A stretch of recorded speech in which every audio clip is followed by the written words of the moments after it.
Justin Miranda po pala, taga Las Piñas.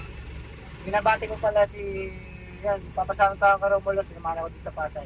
Driving school siya sa mama ko. Sa mga gusto magdagdag ng code, mga pan-truck, lahat ng ano, pwede kayo dito kay Sir Mon. Payin nyo lang po siya. Sige, Sa sir. Pasay. Okay, sir. Salamat, sir. So, ayan po, Sir Justin. Si sir ay mag-additional to ng code. So, requirements kasi sa LTO PDC po para makapag-additional code tayo. Yes, sir. May plano tong mag-drive ng mga truck.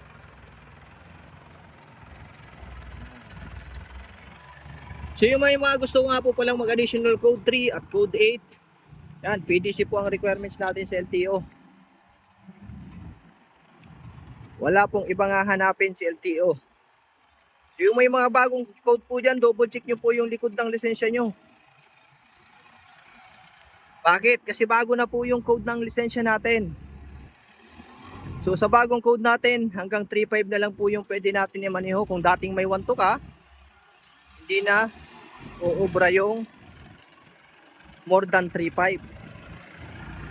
Kasi 3.5 na lang po yung pwede mong i-maneho sa bagong code ngayon. Check nyo po yung likod ng license nyo. So madaming nagtatanong at madaming nahuhuli kasi.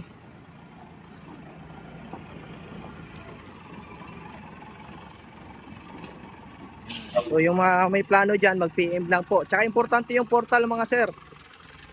Doon kasi machi-check natin yung client number natin at yung mga violation.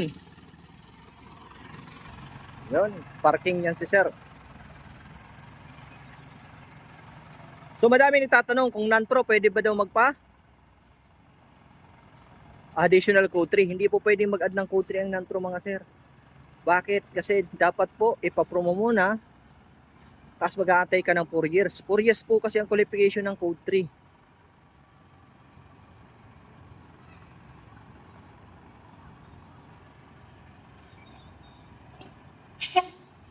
Yan, parallel parking naman gagawin ito ni sir. So shoutout dyan sa aking mga estudyante at followers. Maraming salamat po sa inyo sa patuloy na pagsuporta nyo sa aking page.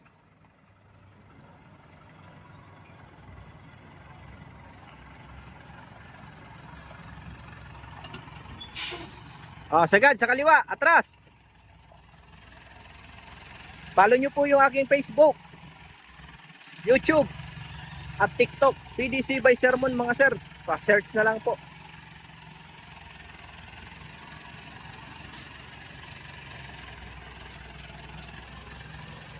Ayos.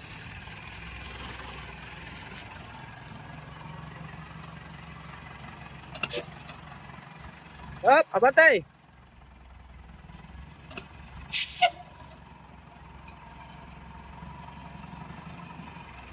Okay. Break.